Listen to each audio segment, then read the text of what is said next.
Ladies and gentlemen, I'm Sam the SLB, and alongside me today is the man behind the Twitter, Wrestling's Voice of Reason, Scott, as well as the man in black, my co-host from Above the Rings, Rising Sun, Ethan. Also joining us is the best book machine from Ship It Studios and longtime contributor to the ATR brand, Mr. Zach. We're coming to you from Above the Ring, Ship It Studios' premier wrestling podcast, covering all things from AEW to WWE worldwide. Coming to you this weekend, post Money in the Bank. WWE's first, pay-per-view in England in 30 years? Is it England, right? Pretty much, yeah. Pretty much, yeah. 20 or something, yeah. Yeah, big deal, big show. A lot of stuff to talk about. Let's just get to it. Guys, how did we feel overall about this? I was a big fan. This was probably one of the better Money in the Banks that they've done in quite some time. Just not really a bad match on this card. Obviously there were some ones that shined. But yeah, it's overall real good. I really enjoyed it. To me, this show is full of surprises, more than like the matches being great, but who won the matches or who took the pins, people showing up, people turning on each other. It just felt like one after another. From a storyline perspective, this show was really fun, entertaining from that perspective of I was pretty surprised by a lot of things. So that kept it really fun. Yeah, I enjoyed this paper. It went by quickly. Like Scott said, one of the best Money in the Bank papers I've found in a while. The 2021 I really enjoyed just because we're there at corporate and stuff. But yeah, 2021 was actually pretty good because it was the first one back. But I say probably in the last couple of years have been pretty good. Last year's, well, with the exception of last year's winner from the men's side. We're gonna talk about that. Yeah, we're just gonna pretend that never happened. But I really enjoyed it. I thought it went by quick, and it was a good way to spend Canada. By the way, happy belated Canada Day to all the Canadians. Happy Canada Day to you, Ethan. Yes. Thanks, buddy. Yeah, overall, I thought, this is, I think, the moniker. And I'm going to have to watch what I say because we're starting to drop this stuff on YouTube. And at some point, monetization is going to be an option. But as long as Vince doesn't have his hands in the pot, we don't have crap. That's how I felt. This card, start to finish, delivered. It was kind of like Clash of the Castle all over again. Where it was the first pay-per-view where Triple H pretty much had his hands in it completely. The non-US crowd just ate it all up, just start to finish. And other things we will talk about that happened on the side, which pretty much said this needs to happen and we need to go, and we will talk about that shortly. I think we all know what we're talking about. Yep. But we're gonna hop right into the matches. Only 7 matches. None of them were on the pre-show. Let's keep that in mind. They seem to have this, they're getting good at that, keeping things off the pre-show. Mm-hmm. Opening the night, we had the the men's Money in the Bank ladder match.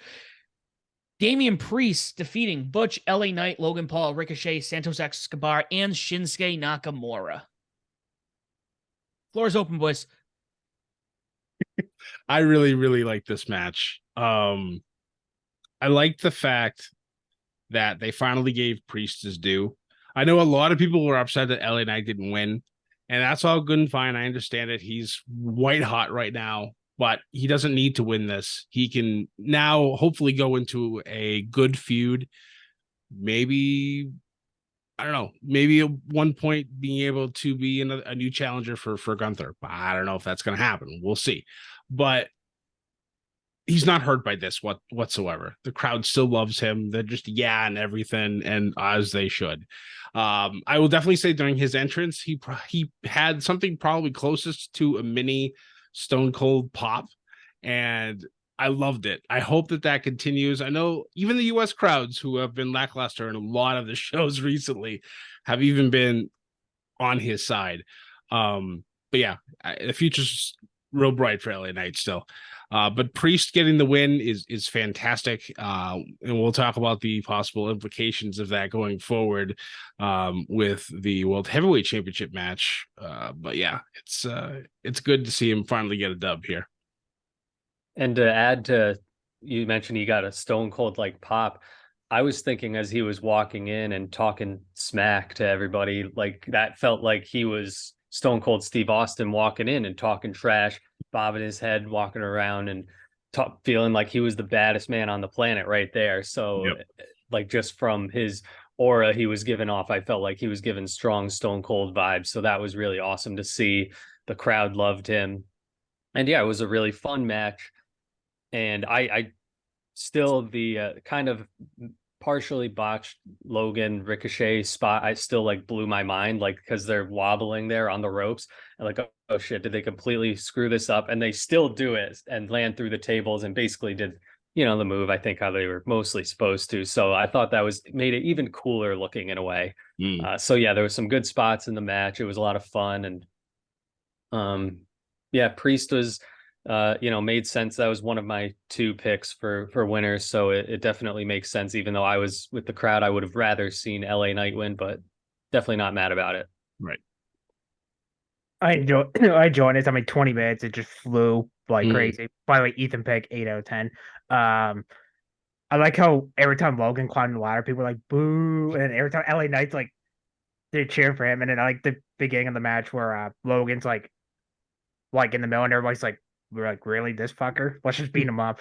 And then, that was awesome. Yeah, they all ganged up on Logan Paul multiple times. I think twice in the match. Yeah, and then Priest or Paul tried to get Priest to team over, and Priest just like knocked him with a smoked him with a punch.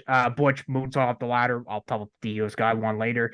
Like Zach said, the Spanish, that was a scary looking thing. I thought both Ricochet basically broke the table with his face pretty much. And then we had the eye in the table moment with the second one. I like that springboard 450 where Butch had Escobar in a sleeper hold on the bridge part and a Ricochet springboard and forth. That was a cool spot. Hate saying this, but even Logan did the splash of Priest off the apron. That was pretty cool. Yeah. Sucked the ladder didn't break to him. Poor Priest. I like the broken arrow off the ladder too. That was pretty cool. Yeah, that was nuts. Spoiler, one of the ones I got wrong. So That's all right. Of course, at one time I pick an honorable mention and then But the reason I picked, well, I was kind of on LA Knight, but I think, you know what, Scott? LA Knight could go to SummerSlam and take the US title off Austin Theory. He could. Yeah. That'd be great. I would not be upset about that. What you think, buddy? 2 things I want to point out here. First and foremost, the fact that they decide to address the Logan Paul thing early and all gang up on him, brilliant. Yes. They're like, okay, you're going to go out there and everyone's going to be pissed off. The crowd's going to be heated. So you guys are all going to gang up on him right away. Second of all, watching LA Knight walk out, and we were just talking about this before the show, the way it was set up, and I think Scott and Ethan and I, we've had this talk a million times already. The way it was set up, it reminded me of like old school wrestling events from the 80s where you had nothing but the crowd and the music. Yep. So him coming out with just the crowd behind him, bad talking everybody, like you said, Zach, he's just like moving like Stone Cold used to move during his entrance hit. Like, I just saw that, and I'm like, this man is going to win. I'm going to make a bold prediction. This man is going to win the Royal Rumble. That's my bold prediction. It's honestly, it's not really that bold. I mean, he was a huge favorite to win Money in the Bank. They give it to Priest.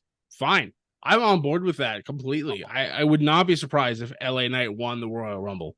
Oh, absolutely. And, Damian Priest, I'm glad for him. For a while, I just felt like he's always kind of like had this, like he goes up and then he kind of goes down a little bit and up and goes down. So it's good to finally see him get his due, get the Money in the Bank briefcase. And who knows? Will he cash in? Will he win a championship? I mean, I don't think he's going to beat Roman. I think we all have our reservations on that. That's a conversation for another day. Right. But overall, this was a hell of a way to open up the show. And Priest actually won a match as Money in the Bank. Sorry, Senior in the Bank. That's right. Keep saying it wrong. Brush up on your Spanish. That's right. Senior in the Bank. But it's just like, you know how they read books and Money Bank. They're like, all right, you got the briefcase. You're going to lose like 50,000 times. And then, I'll tell him pissed off on Raw when we get to the World Title match. So I'm just going to leave it there. But I just want 8 out of 10, though. This is an Ethan pick. Yeah. I hope they don't go that route like they did with Daniel Bryan when he won Money in the Bank. He loses all these matches and all of a sudden, hey, now I'm World Heavyweight Champion. I'm like, what? No. I remember he wanted originally from Mark Henry, and there's like, he's injured. That don't count. That cash is void. Yep. So we're gonna hop over to the second match. We had, I think this might be, in my personal opinion, maybe the shocker of the night. Mm. Because I don't think anyone picked this, but Liv Morgan and Raquel Rodriguez defeating Ronda Rousey and Shayna Baszler for the women's tag team championships. Yep. We all got this one wrong. We did. Nobody For good reason, though. Yeah, nobody saw Shayna turning on Ronda. Me Nobody. and you, Scott, were talking about this. And Pete, we were talking about this. It's like they've been friends forever, and Thank it's you, like, Shayna.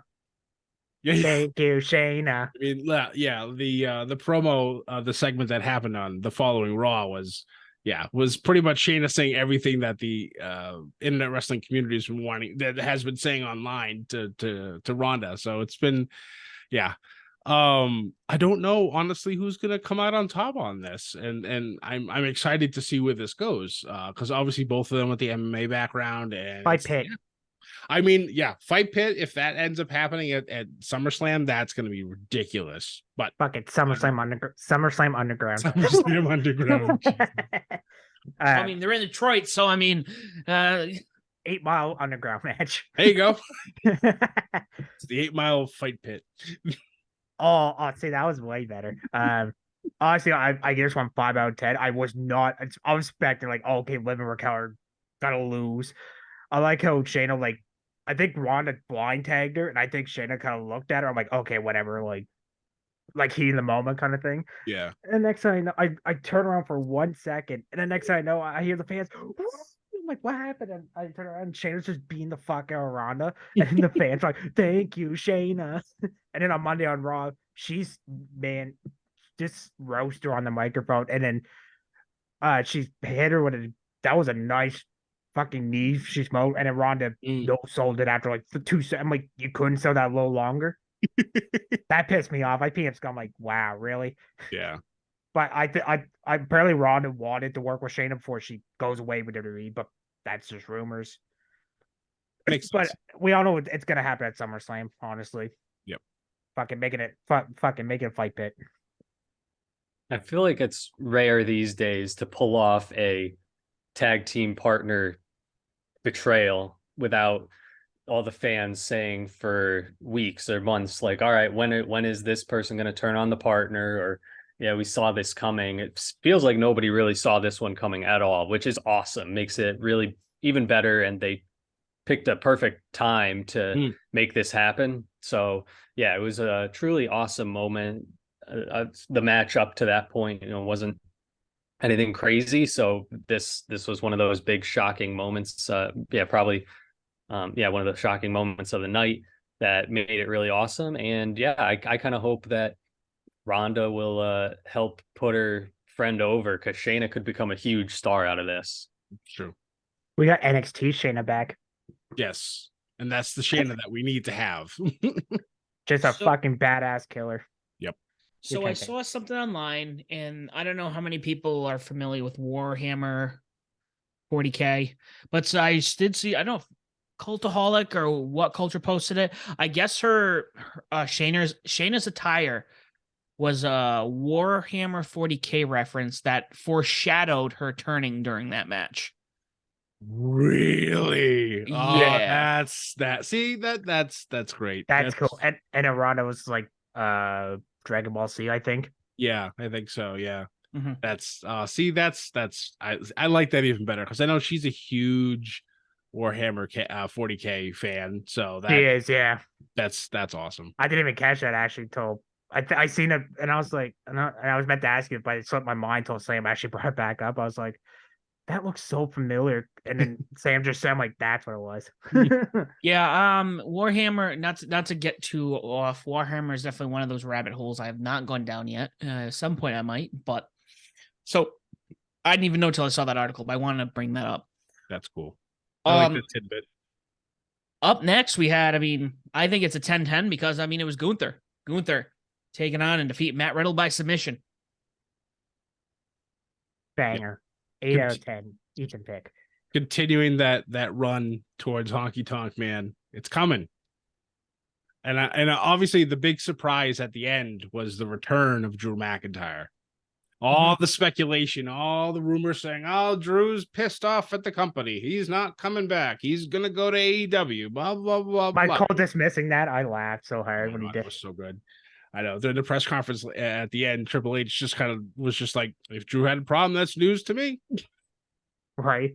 I really enjoyed this match. Like I said, Ethan Baker, 10. I like how Gunther wins with different moves. Not like the power. Well, he kind of got rid of the last sympathy.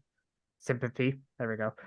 But I like how he went after the ankle. So I seen some people kind of complain, it's like, oh, it's like a Raw match. But hey, for 8 minutes, almost 8 minutes, it ruled. But I just went 8 out of 10. I can't. I kind of like their progress match a little bit better. By like, nice job, Mike Overshawn, that company out. But I really enjoyed this match. Honestly, I couldn't say enough good things. But I can't wait for Drew and Gunther at SummerSlam if they're. But we'll tell about SummerSlam stuff after. Yep. And it was a brutal submission finish. Like, looked like he really hurt that man. So I enjoyed that a lot. I love we chopped the ankle too. Right? Brutal. And yeah, Drew, another surprise. So they kept it going with the surprises. I low key going off of that, Zach. I do like how some of this, whoever's leaking this information that people are pissed off and want to leave, and then we get stuff like this. They need to keep this up, because I remember even when Randy Orton's contract was coming up, he just kept hinting, "Oh yeah, there's talent over there I could go to," and he posted on everything, and he was contracted by WWE. But he never did. And it kind of makes you one, that's the kind of like kayfabe I like. It's like, are they really mad? Are they going to go? Are they going to stay here? And then you come back to, the UK and get a pop like that. It was exciting. And that's going to happen. Yep. Those two are going to wrestle one-on-one, and he's going to lose because Gunther has to beat Honky Tonk Man's record. Yep.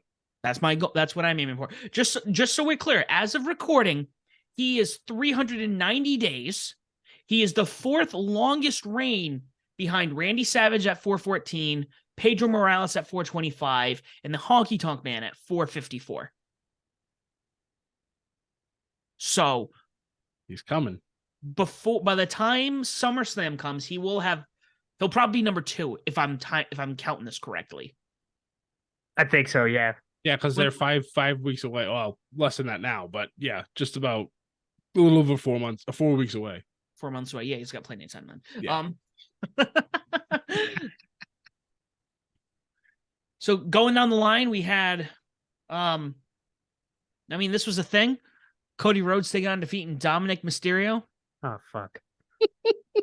I was really hoping for this to for Dominic to win here, just to be like, look at that win. Yeah.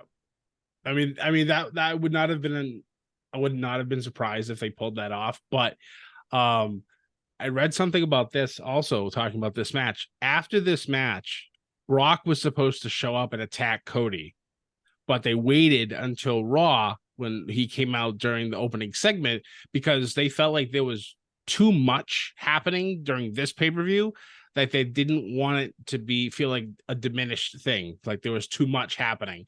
So that's a good call. They saved that it. Was a good call, I agree, yeah. 100%.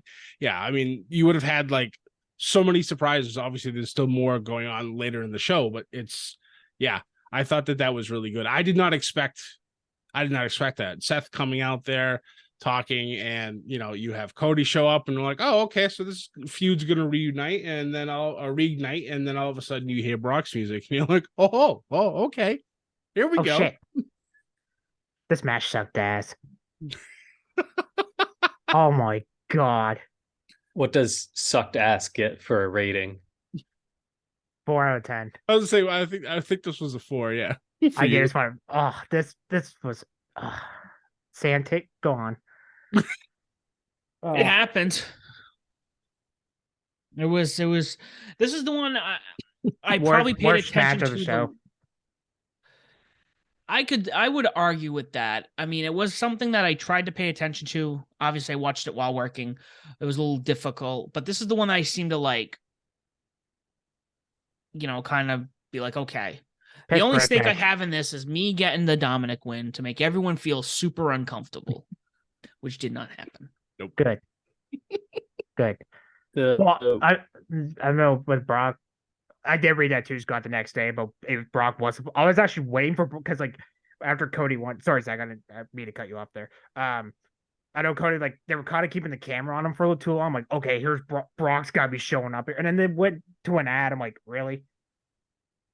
We're getting that match stuff, but we'll talk about SummerSlam stuff after this review. But honestly, the worst match of the show, honestly.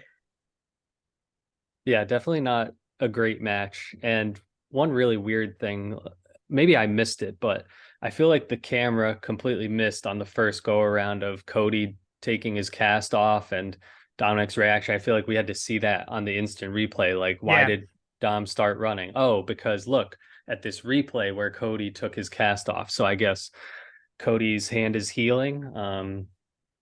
Be a little stronger. Not going to use the cast as a weapon anymore, though. So, pros and cons. Yep. I was waiting for Brady to show up. I don't know why.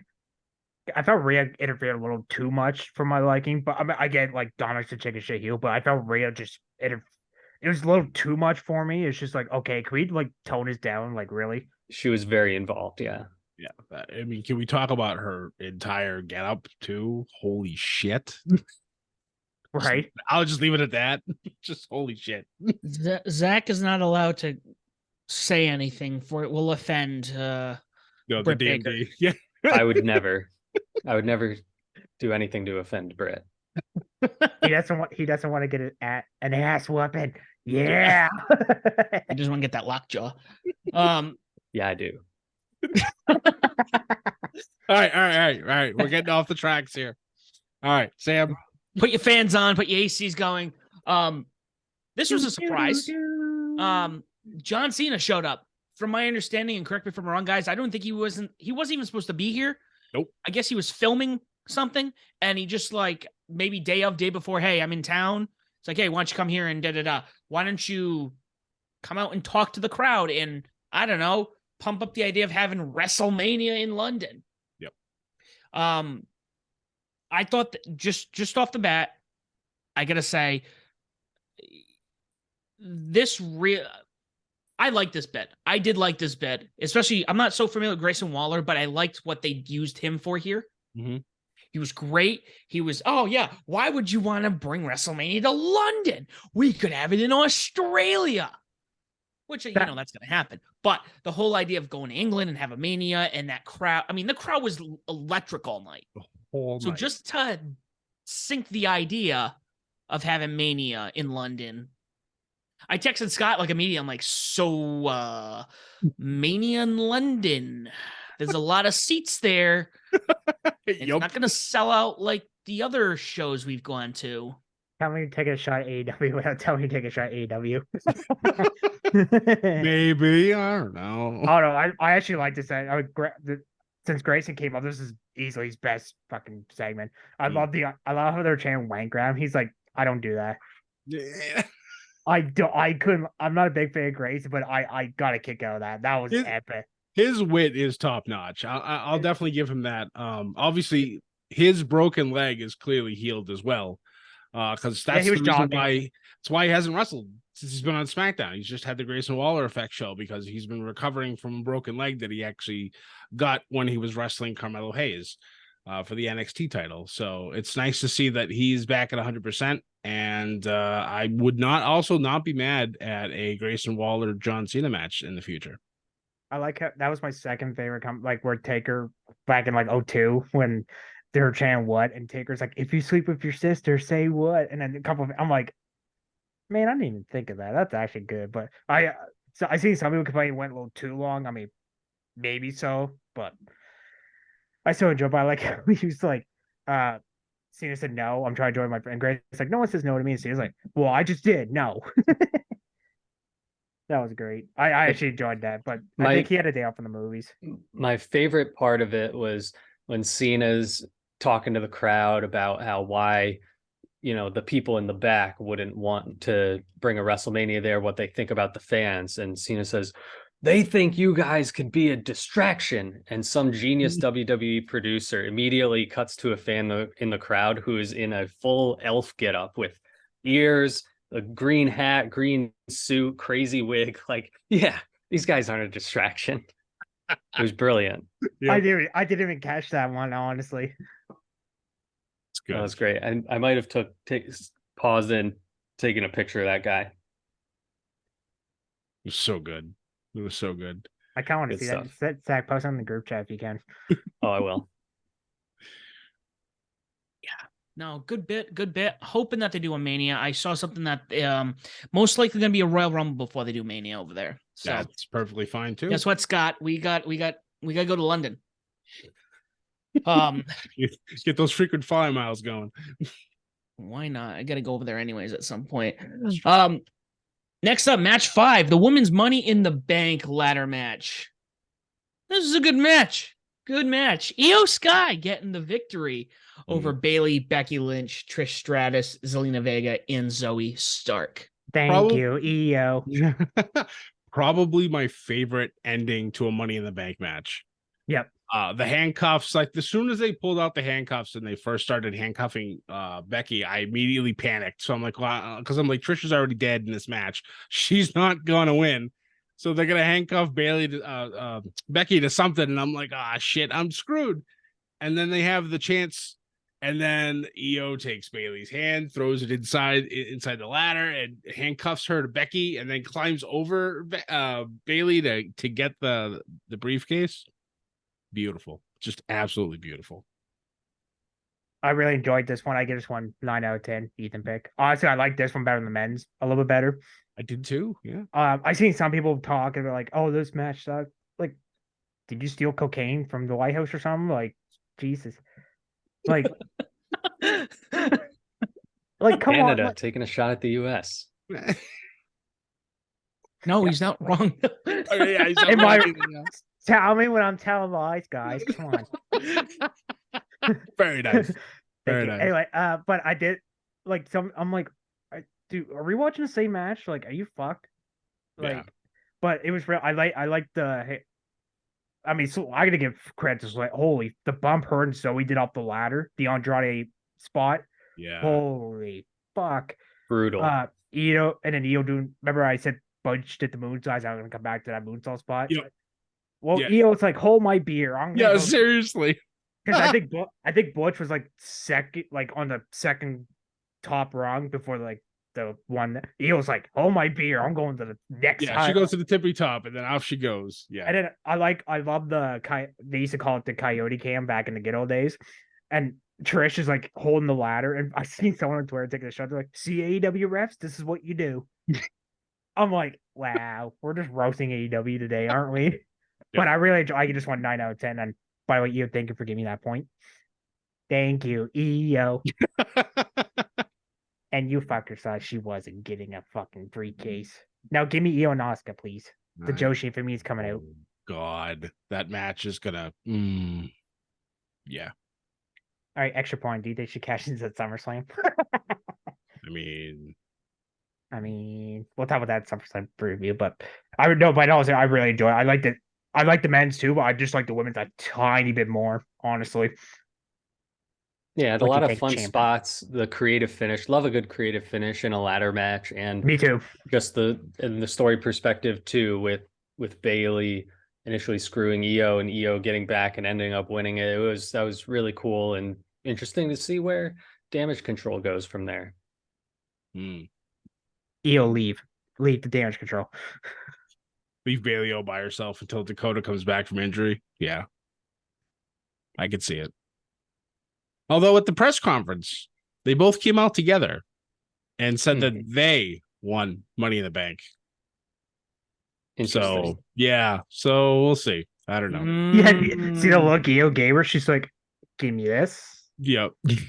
I seen that clip. No, well, speaking of money, before we get to the World Top, some reporter asked Priest if Bad Bunny was trying to judge me. Priest like, seriously? I'm like, some of the questions that they asked at this press conference, I'm like, get out of here. I'm like, I need to be on one of these press conferences because I can ask an actual legitimate question. So like, I think somebody said, and then that same guy that asked the Priest Judgment Day question, he's like, well, you just had the greatest match with Bad Bunny. I mean, yes, it was great, but I mean, really, a week after Ospreay and Omega, you fucking moron. Like, don't, you know what? Take that guy off media. Put above the ring. Right? Where's my Like, fuck- credentials? God damn it. We should Fuck that. campaign to get Scott in there for sure. Hi, Scott Jillian from Above the Ring. How the fuck are you not in a wheelchair? Somebody just chopped the guy. Get out of here with your stupid question. Yeah, so hopping over to match 6, we had Seth freaking Rollins take on defeat Finn Balor to retain the new World Heavyweight Championship, not to be confused with the WWE World Universal Championship. Yeah, this is where my points go to die. I took a chance thinking maybe Finn could do something, maybe Priest would get involved. Priest kind of got involved, but unfortunately it cost Finn instead of costing Seth. So yeah, yeah, it is what it is. It's fine. It's fine. My girlfriend says the same thing when she's mad. I'm sorry. Yeah. And it's not fine, guys. Just so you know. Sam, Oh, I can really? relate. I can relate, brother. Don't worry. Yep. Yeah. Yep. Oh, I'm really? I'm glad that you both picked up on that. So yeah. But no, I mean the match was a lot of fun. I love that they actually gave Finn some time to shine. I know the match was short. It was only like 12 and a 12 half and a half minutes. Yeah. But I hope that this doesn't diminish Finn, and I hope that he still continues to be ultra aggressive with whoever he decides to have a rivalry with next. I like this version of Finn, and I want this to continue. Obviously, Seth's gonna Seth. He's just we're just gonna sing. That's all we're gonna do. I like this match. I give this one 7 out of 10. Like it's still good, but it wasn't their like match. I don't know. I feel like something was just missing. But I like when Priest came down, the crowd's like, cash it in, cash it in. Yeah. And then oh, I was talking about the Raw thing. So he tried to cash in twice now. Let's just be honest, twice. And then Balor's like cost him the second time. I'm like, are we gonna lose or leave Judgment Day? And speaking of the "this is fine" thing, there was a picture that came out, I think Tuesday, showing Finn and Priest yelling at each other. Dominic's like dead on the ground. Rhea's holding on to him. She's like, "This is fine." I'm just like, here we go. Judgment Day's fine. I don't want them to break up. Jesus Christ, stop breaking up factions. This is Vince. I'm Right. telling you, it's Vince. He's trying to ruin things. Stop it. Oh, it's on fire, pal. We're fucking breaking them up, pal.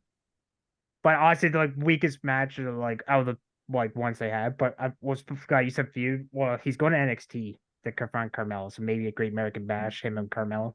I would not be upset about that at all. Nope. The only me and Scarf are like the only two who watch NXT. That's okay. That's okay. Okay. But I honestly like it was still good, but I mean you kind of figure Rollins wasn't losing. I kind of wish Priest did try to attempt to cash in. That would have been cool. What I do like here is, and I think I said this during the pre-show, this was something that I think I've wanted for a long time, especially since Finn was the first Universal Champion, and he had to relinquish it the day after winning it because of he break his arm, pull some, I forgot what it was, and he was out for 9 months. Yeah, his shoulder. Yeah. Excuse me. And for this to finally come full circle for a title, and him to go with Seth, to me, I think this meant a lot. And I thought it was good to kind of close, because I've wanted for a while. I'm like, Finn needs that rematch. Finn deserves that rematch, and he really never got it. I think he might have. They had another one-on-one, but it wasn't for a title like this was. No. This was, I think, a big deal. And I'm glad that this had happened. So that's my thoughts on this one. Did we get everyone on this? We'll make sure before I. I just thought it should have been a little bit longer because for all those reasons that you said. It should have felt a little bigger, but John Cena probably cost them. So yeah, I read to somewhere. I get up guess with him. Cena and Waller went like 5-10 minutes over their original. But I mean, that's Cena though. He does it all the time. Yep. Well, let's talk about this main event, because I know a lot of this is what I'll say. First and foremost, the Usos got the win by pinning the unpinnable Roman Reigns in the Bloodline Civil War. 3.5 years since Baron Corbin pinned Roman Reigns in December of 2019. And I held on to being a Corbin fan. I've held on to that for so long. But to see Jey Uso get the pin, the first person actually ever to pin Roman Reigns on the main roster, now pins him during this. It's come full circle from when they fought before. Even to the low blow kick out that went all the way back to Night of Champions 2020. I'm like, I think I marked out more for that than I did for the actual finish, just because they went full circle like that. Like, I love continuity in wrestling. It's one of my favorite things.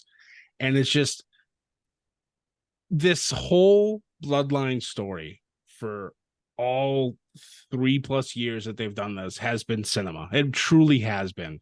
It's been a joy to watch. It's been the best thing on television, period. Even with Roman not being there, the Usos have run with this. Then they had Sammy. It was the how can Sammy break the bloodline character? It's just everything was just beautiful. I don't think they've had a dull moment. Well, they've had dull moments, but like not a consistent dull moment like they've gone through. It's just been great. And I fully expect that we're gonna get Jey Uso versus Roman Reigns at SummerSlam, because he's pinned the champ. First time in 3.5 years. The man is due a championship match. Will he win? I don't know. That's the thing. How long is Roman going to hold on to this title? If he's not losing it at SummerSlam, he's holding it until WrestleMania. They're not going to have him drop it anywhere else. Slight chance for the Rumble, but I doubt it.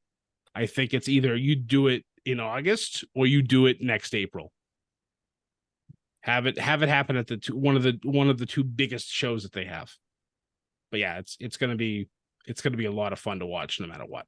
But this match was absolutely outstanding. 10 out of 10. That's my Ethan pick. I feel like the Roman Maven, you start slow, kind of like Kushishko kind of, and then like I see people complain like Jim Cornette's like, oh, it went 15 minutes too long. I mean, it went 32. I mean, whatever.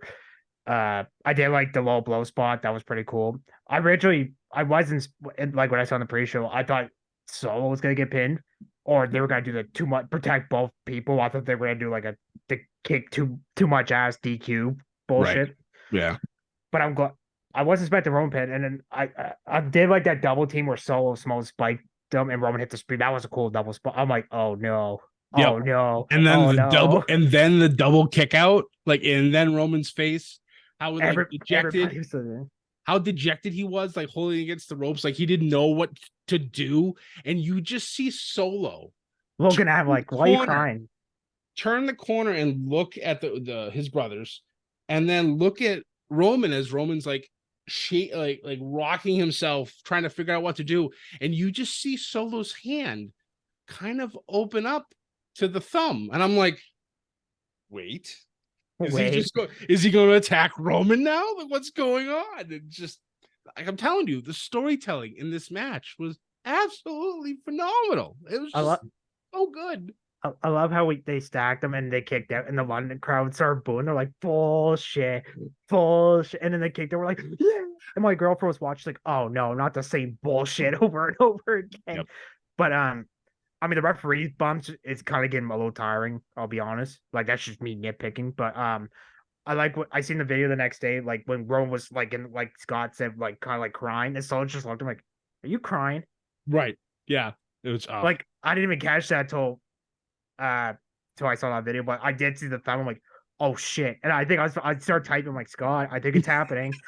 I think it's happening. And you talk about the ref bump, like that looked like he legitimately hurt himself, just like the way like Roman squished him against the rope, and then he tried to start going over and his leg didn't move, and I was just like, oh Christ, did he really hurt himself? He looked like he was fine afterwards. Cross first on the top rope. I'm like, Jesus God.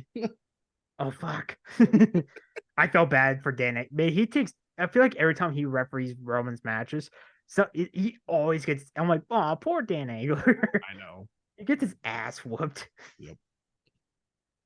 I feel like I could listen to Scott talk about this match and this storyline forever. Just the passion that you show and talking about how it's cinema and all the little details of it. That's what it like. You love to see what it brings out of the fans, and they're doing clearly such a good job with it. So it just makes it that much more enjoyable. And with this, I thought that Roman and Solo were going to win because I couldn't see them having the Usos win by having Solo eat another pin. So they shocked me by doing the unthinkable, having Roman eat a pin. It was legitimately shocking to see. We haven't seen it in 3.5 years, whatever. So the last like legit surprise of the night. It just blew me away. Yeah, it was awesome. And now, I did think the match could technically go either way because there's so many ways this storyline could potentially go. They've done so much with it, but I mean, it's so deep and detailed. Yeah, they could do a lot with it. So I'm really excited to continue following it. They're still killing it. Yeah. Yeah, I agree with Scott here. Definitely a cinema, but it's no Dune. Just kidding. So Scorpion King. I agree with Scott here. There are two places now you go from here. You either make Roman either drops it at SummerSlam to whoever it might be, or he holds on to it and he has his shattered bloodline. Call it the shattered bloodline. Boom, right there. I like it. Shattered bloodline until Mania. I'm not trying to I'm always curious to see what other people know because I don't go digging for rumors, but I've seen stuff where it sounds like Cody still might be the guy. I did see something about that too. Correct. Where it sounds like they're still eyeballing Cody Rhodes in Mania 40.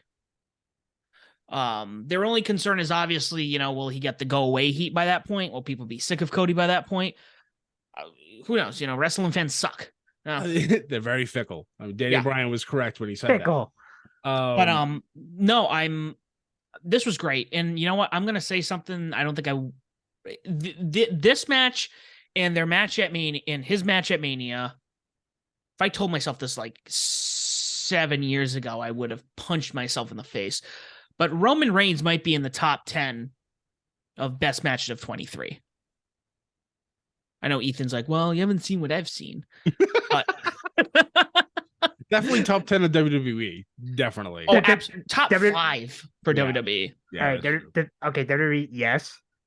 Overall, no. I'll give Sam head, but I got an idea, but I'll let Sam finish his thought first before I get mine. But no, pretty much going off of that, yeah. I mean, WWE wise, even still, because obviously we don't know watch as much. I know Ethan covers a lot, so he's it's going to be further down the line for him. But for at least from what I've seen, this is going to be notable. 2023 for WWE is probably going to be one of the best years they've had in a long time. Well, I'll be honest. I'll give you a quick sport. I got my top 25 already made. I'll tell you that later on. See, I wish there was a certain superstar in MLW who was a free agent. His name is Jacob Fatu, who is a Samoan badass. If he wasn't with MLW, I think he'd be in WWE right now with the Bloodline being like the Solo Sikoa of Bloodline. I honestly, because you talk about him, I honestly expected him to show up during this match and help Solo win. That thought had crossed my mind multiple times. I'm like, it would be what a wonderful way to introduce yet another Bloodline member to this whole beautiful cinema. It would have just been, I thought it would have been great. And there's still time for that. Yeah. Well, the whole loss of him, or not him, sorry, WWE and MLW. And plus, I think he's signed with them till, I think, the end of next year or 20. He's got a year, but he's their national wood chip. But I was like, oh, I wish you were a free agent. Fuck. This would have been a perfect timing. I mean, the Samoan werewolf, the bat. I can't say enough good things about Jacob Fatu, but I can't, you know how people are like, oh, put him in AEW. No. If it's not WWE, New Japan. Oh, damn it. I talked for fuck. No, but I can see him in WWE. I think he will rule in fucking Bloodline. Be Roman's second insurance. Authors of Pain. There we go. That's what I was trying to think of. That's true. The Samoans of Pain. Right.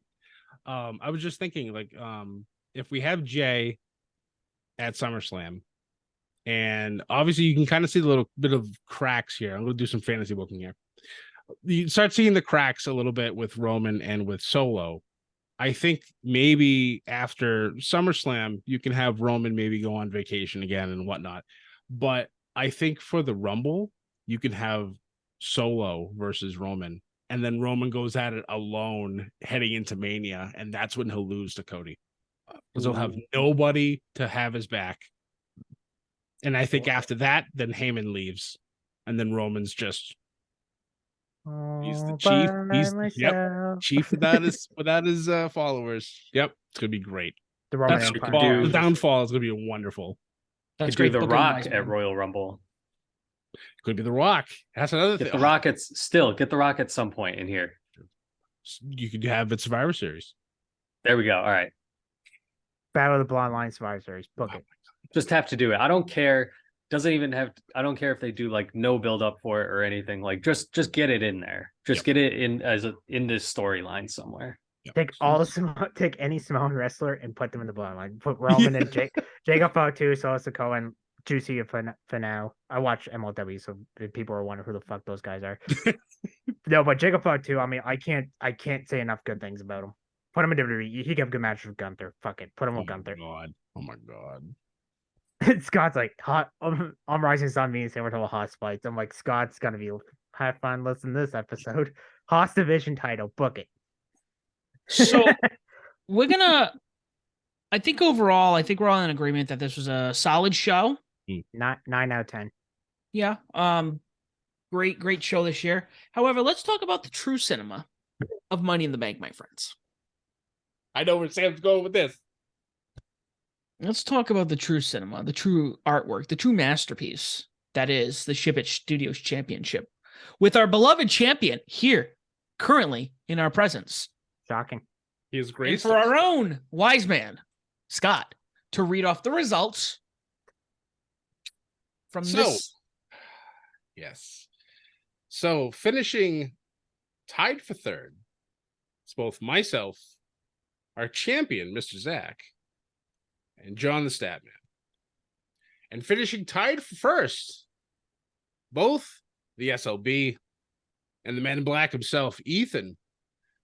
This gives Ethan 2 points now.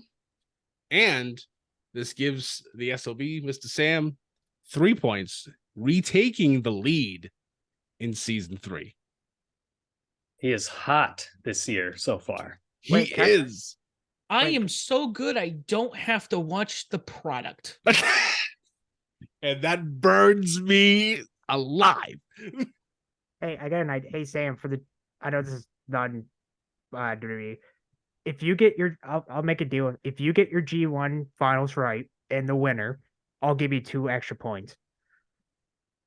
Ethan just handing out points like candy. Right? What is this? Hey, now he's getting cocky. I mean, if you're gonna offer it to me, You should risk one of your points that you have. Sam can steal one of your points. Ooh, I like that. Oh, I like that. It's like stealing stars in Mario Party. yes. oh, Yes. because I was gonna be like, maybe everyone else here would like to choose the two, some finalists, but I will gladly turn this into a Mario Party, if you will. Honestly, Zach, that's a brilliant idea. Because I know obviously like Sam and Ethan are the only ones that do the New Japan stuff with Rising Sun. And Ethan, I think maybe you and I should have a conversation about the WWE side of things. But that's for another show. Well, with Zach. Well, Zach watches WWE too. That's true.